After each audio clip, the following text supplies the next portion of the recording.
The noblewoman clearly did not realize that the tutor behind her was not truly watching the opera, but had fixed all his attention on her fair skin, from her half-exposed back to her slender neck. It was as if he wanted to take in every inch of her skin, but just as the woman was moved to tears by the opera, she suddenly noticed his behavior. The man could only respond with an awkward smile. After the performance ended, the tutor thoughtfully draped a coat over the lady's shoulders, yet the shifting glance in his eyes could not conceal the emotions he could no longer suppress. In the end, the tutor, who had long kept his love buried, had no choice but to break the awkward tension between them. Because we can't keep doing this. What on earth are you imagining here, Seitz? Who do you think you are? And what do you think I am? This is a promise, adapted from a masterpiece by the Austrian master of romance Stefan Zweig. A graceful and mature noblewoman, an aging husband suffering from illness, and a young and handsome tutor come together to create an unspoken and extraordinary love story. The story takes place in the early days before World War I. Seitz, a top student from a poor background, arrived at the region's leading steel factory after graduating from a prestigious university. The assistant carefully explained all the requirements of the company's owner Karl and personally led him to a narrow office. From that moment on, Seitz became a diligent worker who remained steadfast in his duties, and his efforts would eventually be rewarded. Karl had assumed he would be the last to leave the company, but unexpectedly, there was still movement coming from inside the office. Friedrich Seitz, Herr Hofmeister. Oh yes, the new boy, with the first in engineering. From Freiburg University.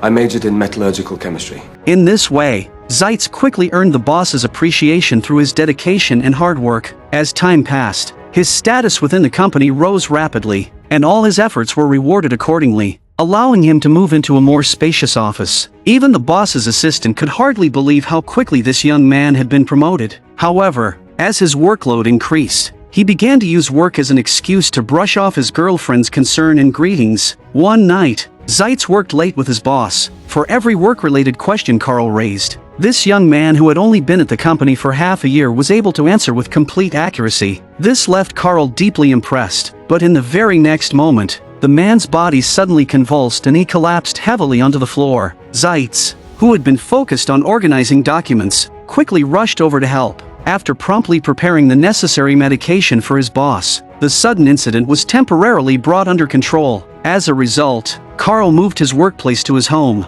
This was also the first time Seitz saw such a luxurious estate. In order to better oversee the company's operations, the boss directly appointed Seitz as his trusted aide, responsible for conveying and reporting all his decisions. This overwhelming stroke of fortune even left Seitz feeling somewhat flattered and overwhelmed. He was also provided with a private car and driver, but in truth, sitting in that car made him uncomfortable when faced with workers who shared his humble background. So he decisively got out and chose to walk alongside them instead. The intense work routine continued day after day. The office, the workshop, and the boss's home became the three fixed points of Seitz's daily life. But the appearance of a mysterious woman completely disrupted the rhythm of his life. Mrs. Lotte's beauty seemed like an invisible force, pulling at Seitz's wandering gaze. It was the first time he developed such deep feelings toward the environment of his work. The next day, the lady personally brewed a pot of fragrant tea for Seitz, yet the man's eyes remained captivated by her beauty. Whenever Lotte spoke, he grew shy and avoided meeting her gaze,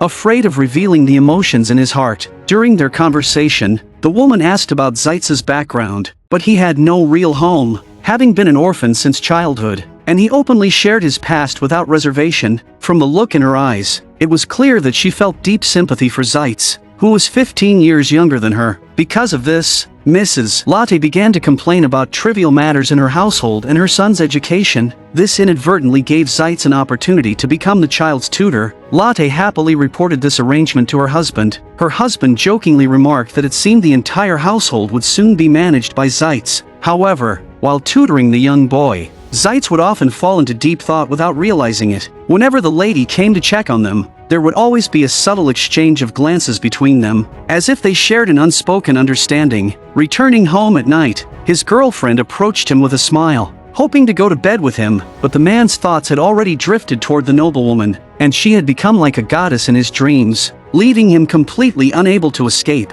On this day, to express her gratitude, the lady specially prepared a generous tip for Seitz and sincerely invited him to stay for dinner. Yet this man, who had always been independent, unexpectedly refused all her kindness. Faced with his persistence, Mrs. Lotte had no choice but to personally visit the slum where Zeitz lived to find out why. There, she happened to meet Anna. Of course, Lotte had no idea who the girl in front of her was. Anna, simply acting as the landlord, handed over the key to Zeitz's room to this elegant woman. When Lotte stepped into the cramped and messy apartment, a bold idea quietly began to form in her mind. At the same time, taking advantage of being alone, Zeitz sat by the piano, leaning slightly forward, as if he could still catch the faint fragrance of the lady. Every glance they exchanged and every smile they shared revealed an indescribable attraction between them. Not long after, Lotte's husband followed her suggestion and decided to appoint Zeitz as his personal secretary. However, the only condition for this position was that Zeitz had to move into the estate and live with them. Faced with this sudden proposal, Zeitz politely declined the lady's invitation on the surface, but in private he quietly began packing his belongings. When Anna learned that her boyfriend was about to leave, she tried to hold on to their relationship,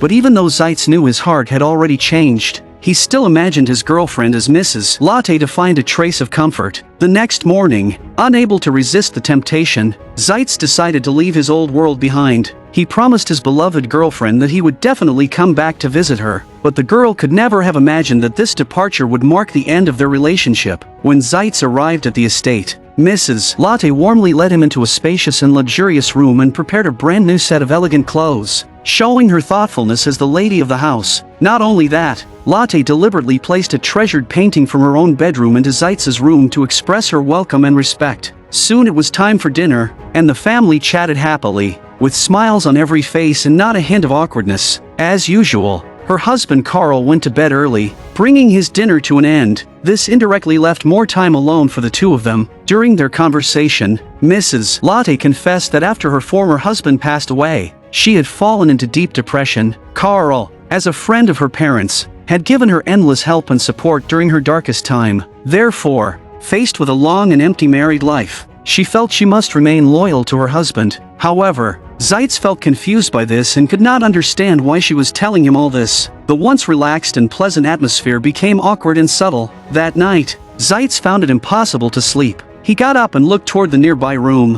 where the silhouette of the lady undressing under the light appeared irresistibly captivating. The next morning, just as Zeitz was about to go to work, the sound of running water from next door interrupted him. With a restless heart, he slowly approached the lady's room. It turned out she was bathing inside. Curiosity tempted him to take a peek, but he immediately stopped himself. As an adult, he knew he had to restrain such improper impulses. In the days that followed, the steel factory remained as busy as ever, and the daily tutoring of the young boy continued amid the growing emotional tension between Lotte and the man. Whenever Lotte panicked over mice appearing in the house, Zeitz would always show up in time to drive them away. And when the lady went alone to the church to pray, Zeitz would quietly follow behind, silently watching over her. When heavy rain poured down, Zeitz rushed into the storm without hesitation, helping the lady safely into the car and warming her trembling hands. Lotte noticed every one of these subtle gestures. She understood that these feelings were quietly growing within her, yet the constraints of morality kept her from taking that step. Gradually, Zeitz fully adapted to life in the mansion. This seemingly warm interaction of a family of three began to appear increasingly disturbing in Carl's eyes. The fire of jealousy within him grew stronger and stronger. Finally, amid the laughter and noise, Carl, as the head of the household, could no longer endure it. He stormed into the room in anger. Enough. The husband's interference left Mrs. Lotte feeling deeply unsettled. Even her playing of the piano was stopped, and such an environment was clearly harmful to the child's growth, as she did not want him to grow up in suppression. So the next day, the three of them quietly went to the town market together. Lotte gently held the man's arm, like a loving couple, paying no attention to the people around them, focusing only on their emotional connection. They went to a photo studio together and left behind a beautiful memory in front of that old machine. Then, in a pavilion filled with music, the woman and her son danced softly. Meanwhile, Zeitz fell into endless fantasies, imagining himself dancing with the lady and feeling a romance that belonged only to them. That evening, the lady took Zeitz to the opera house and handed him a pair of binoculars, but the man had no interest in the performance on stage, his gaze constantly following the lady's skin. His deep fascination and focus became especially obvious when the woman turned her head. The day's journey soon came to an end. As they were about to leave, Zeitz could no longer suppress his feelings,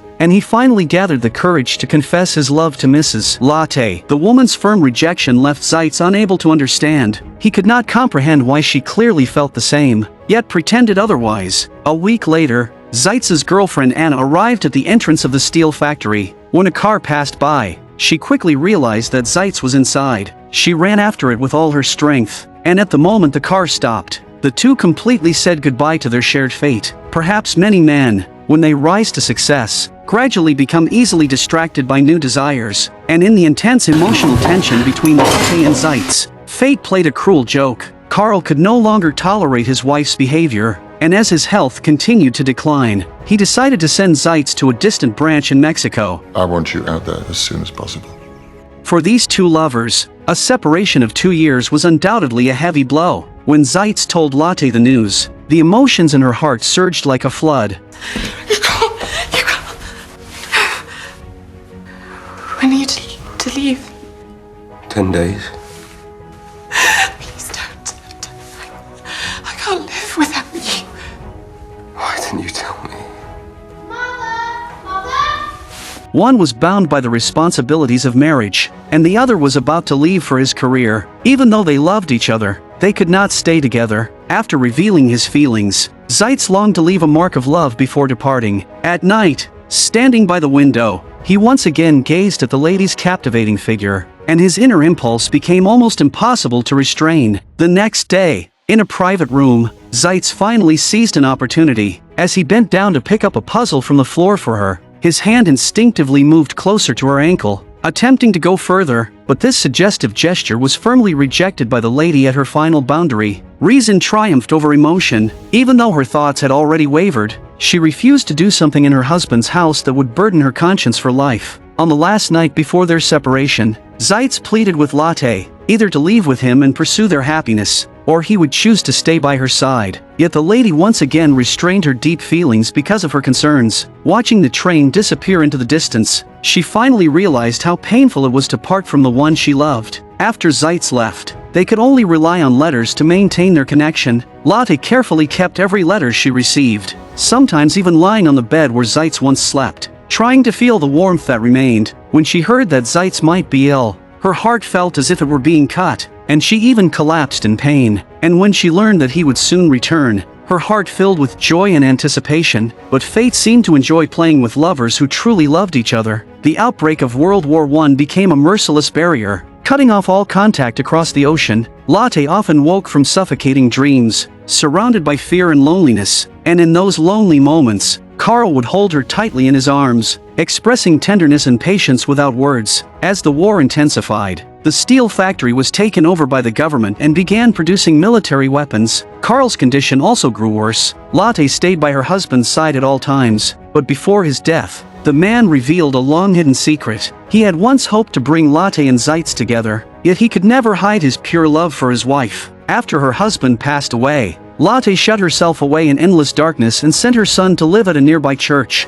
Even though the letters could no longer be sent, she continued to write her thoughts, entrusting her love to the distant Zeitz. Finally, news of the war's end arrived. The war itself brought no change to Latte, only that her life continued in sorrow. Until one day, she received a phone call from a stranger. That voice, absent for 6 years, struck her like lightning and shattered the walls around her heart. With a smile, she agreed to meet the next day. After hanging up, she immediately pulled open the curtains that had been blocking the sunlight and asked the maid to trim her long hair. The love she had carried for years would now be greeted with a new appearance, and he returned to the estate he had been away from for so long. What was once full of life now appeared old and worn with the passage of time. The misty autumn scenery was like aged tea, filled with bitterness and lingering aftertaste. Zeitz hesitated briefly at the door, then decided to step into this place that felt both familiar and strange. Hearing the movement, Latte rushed downstairs in excitement to greet him. However, Zeitz's expression was not as warm as she had imagined. Perhaps in every love story, the longing carried in the heart matters more to the woman. Faced with each other again, their conversation became distant and restrained. Upon hearing that Zeitz had been with another woman, Latte chose not to mention her 6 years of waiting. Unwilling to let past pain bind the present, there was no passionate embrace between them, only a careful distance. Latte then took Zeitz upstairs to see the bedroom he once lived in. Everything remained the same, as if time had stood still. yet their feelings could no longer return to what they once were. To fulfill their promise of love, they decided to take a train back to Frankfurt and relive their past journey together. They found a hotel, but unfortunately, there was only one room available. As they walked down the corridor, they noticed a maid cleaning the room. It was clear that a couple had just stayed there. Suddenly, everything felt meaningless. After 6 years of waiting, would their story end like that of a secret couple in a small hotel room? So they chose to leave the oppressive hotel and went to the lakeside where they had once left their footprints, recalling the brief happiness of the past. Unknowingly, they arrived at the pavilion where they had once danced. The woman was immersed in the evening sunset, while Zeitz stood behind her, gazing at her figure before slowly reaching out to touch her. At that moment, Lotte finally gathered the courage and spoke her heart in a trembling voice. Don't ever leave me. Ever leave you from now on. Their hidden love finally turned into a real promise, but the marks left by time on the woman's face raised a question. Could they still stir a future together? After all, she was no longer young, and here the film comes to an end. This is not a story of reckless passion that breaks all boundaries. Through the lady in the novel, Stefan Zweig expresses his view on love. A beloved person always retains their own mystery, reserved yet open-hearted at the same time. In the film, Zeitz wanted to fulfill the love that was within reach before his departure, but Lotte firmly told him to stop and promised that when he returned, no matter when, she would fulfill his wish. And so, when they met again 6 years later, the setting remained the same, but the people had completely changed. Zeitz longed to complete what had once been left unfinished, yet the lady's noble character once again subdued his desires. What is love in the end? It is not merely about satisfying personal desire, but about always thinking of the one you love. If the two had acted on impulse and come together regardless of everything, only to fulfill a long-held wish, it would likely have left even greater regret. The past is gone, and each must continue on their own path. As the world changes, love remains like the first meeting. I recall the past and listen to the whispers of time. You remain where you are, while I am lost in the crowd, unable to reach you. Perhaps only in dreams can we stay together. Until forever.